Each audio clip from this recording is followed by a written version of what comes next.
मैं doctor Meenakshi Verma, your friend philosopher and guide.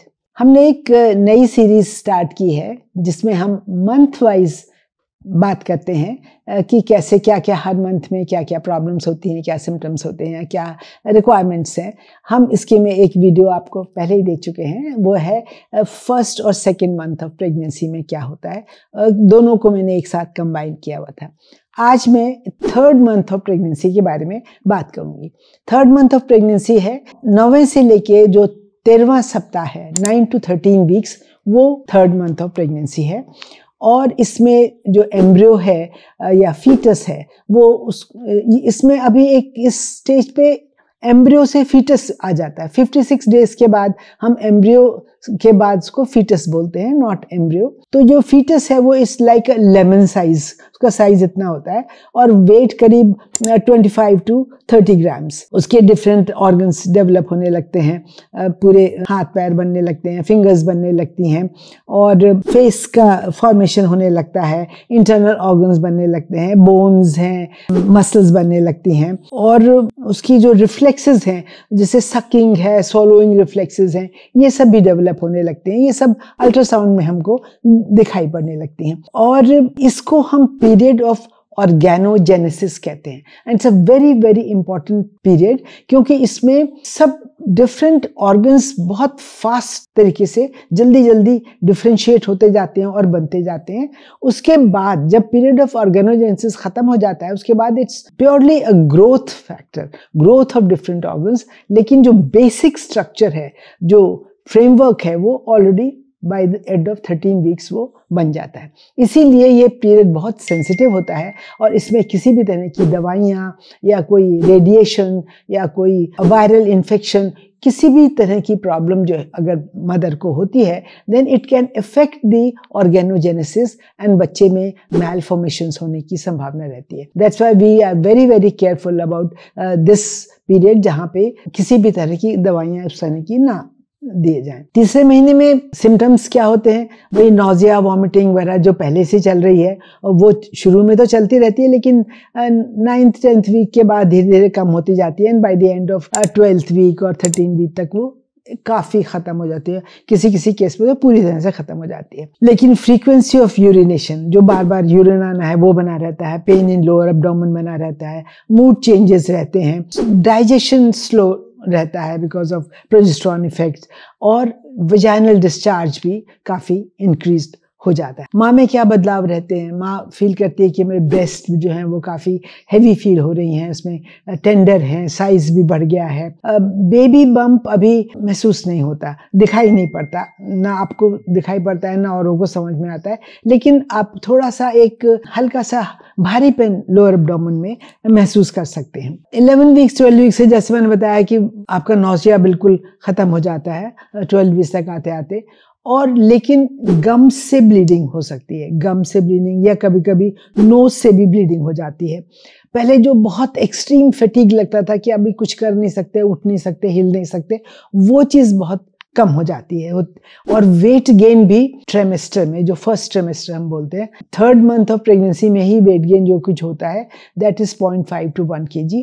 लेकिन किसी किसी पेशेंट में ये वेट गेन ना हो के, जिनको बहुत ज़्यादा नॉजिया वॉमिटिंग रहता है, उनका वेट लॉस भी होता है, 2-3-4 किलो भी वेट लॉस हो जाता है, पर उसमें कोई इतनी घबराने की बात नहीं है।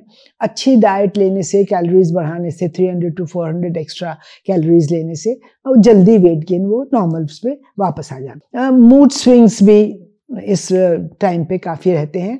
जब तक कि हम सेकेंड ट्राइमेस्टर में नहीं आ जाते, इस तरह के जो ऊपर नीचे है ये तो चलता रहता है। इस ट्राइमेस्टर में सब, एक तो मैंने आपको ऑर्गेनोजेनेसिस का कॉन्सेप्ट बताया, वो बहुत इंपॉर्टेंट है। दूसरा है NT-NB स्कैन और double marker test. It's a very important test which is done in this month. 12वें से 13वें हफ्ते के बीच में इसको हम करते हैं। इसमें एक पहले अल्ट्रासाउंड करते हैं। अल्ट्रासाउंड में एक NT होता है, न्यूक्लियर ट्रांसल्यूसेंसी, न्यूक्लियर थिकनेस है, उसको मेजर करते हैं। एंड ऑल्सो इसके साथ ही साथ एक नेजल बोन देखते हैं कि वो है कि नहीं। इस डेटा को हम डबल मार्कर टेस्ट के इसके लिए भेजते हैं, पर एक डबल मार्कर टेस्ट से मालूम पड़ता है कि बच्चे में क्रोमोसोमल एब्नॉर्मलिटी होने का चांस है या नहीं। 35 इयर्स से ज़्यादा जो महिलाएं हैं उनके लिए it's a must, it's mandatory. उससे कम एज की महिलाओं के लिए भी it's better that it is done for each and every woman who is pregnant in the 3rd month of pregnancy 12 to 13 weeks में। महिला को इसमें क्या करना चाहिए जिसमें कि वो इजी फील करे? एक तो एक खाना जो है वो स्मॉल फ्रीक्वेंट मील्स होने चाहिए। एक साथ ज़्यादा खाना खाने से एसिडिटी है, डिस्टेंशन है, कॉन्स्टिपेशन है, ये बहुत ज़्यादा डाइजेस्टिव प्रॉब्लम्स होती हैं। Small frequent meals, lots of fluids, पानी भी बहुत ज़्यादा, और जो भी हाइड्रेटिंग फ्लूइड्स हैं जैसे नारियल पानी है या जूसेस हैं, इन सबको ज़्यादा से ज़्यादा लेना है। फाइबर इंटेक ज़्यादा होना चाहिए। खूब सारी हरी सब्जियाँ, फल, ख़ासतौर पे छिलके वाले फल, ये सब होने चाहिए। एक्टिविटी जो है वो अपनी नॉर्मल करनी है, लेकिन बहुत ज़्यादा एक्सेसिव एक्टिविटी नहीं होनी चाहिए, बहुत एक्सेसिव एक्सर्शन नहीं होना चाहिए। वॉकिंग कर सकते हैं इजीली, ब्रीदिंग एक्सरसाइजेस कर सकते हैं easily. Travelling it's better to avoid. अगर बहुत ज़रूरी है तो बात दूसरी है, लेकिन अगर अवॉइड कर सकते हैं तो आपको जब तक आप 2nd ट्राइमेस्टर में नहीं पहुंच जाते तब तक इसको अवॉइड करना चाहिए।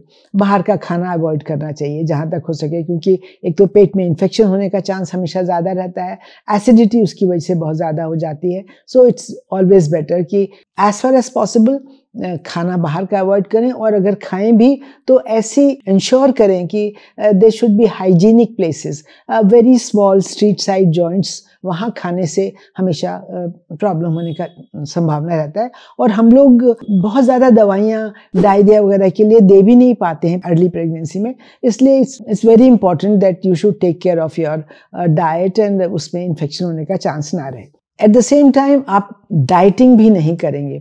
कई महिलाएं जिनका वेट ज़्यादा होता है एंड दे आर टोल्ड कि अरे प्रेगनेंसी में वेट ज़्यादा है तो वो ठीक नहीं है डिलीवरी के लिए, बच्चे के लिए, तो वो डाइटिंग भी शुरू कर देती हैं। That is an absolute no. Normal good nutritious food should be taken. बहुत ज़्यादा कार्बोहाइड्रेट या फैट्स ना लें, वो ठीक है। कपड़े हमेशा ढीले पहने। टाइट कपड़े पहनने से फैशनेबल तो होते हैं वो, लेकिन दे आर अनकंफर्टेबल और आपके जो सर्कुलेशन को वो हैम्पर कर सकते हैं। कोई भी ऐसी चीज़ जिससे पेट पर प्रेशर पड़े उसको आपको अवॉइड करना चाहिए। हील्स, महिलाएं तो ज़्यादातर हाई हील्स पहनती ही हैं, लेकिन प्रेगनेंसी में ख़ासतौर पे जब ये 3rd मंथ आपका स्टार्ट हो गया है तो हील्स पहनना बिल्कुल अवॉइड करिए। सोना आपके लिए बहुत इम्पॉर्टेंट है। 8 घंटे रात में आपको नींद लेनी चाहिए और 2 घंटे दिन में। अगर दिन में आपको नींद नहीं आती है तो फिर भी आपको 2 घंटे का रेस्ट लेना चाहिए। तो अगर आपका प्रॉपर न्यूट्रिशन होगा, प्रॉपर हाइड्रेशन होगा, प्रॉपर स्लीप होगी and mild exercises like walking and all, then ये मंथ जो है आपका ये बहुत अच्छा निकलेगा। मुझे उम्मीद है कि आपको ये इन्फॉर्मेशन अच्छी लगी होगी। अगले हफ्ते हम 4थे महीने के बारे में बात करेंगे। तब तक के लिए धन्यवाद।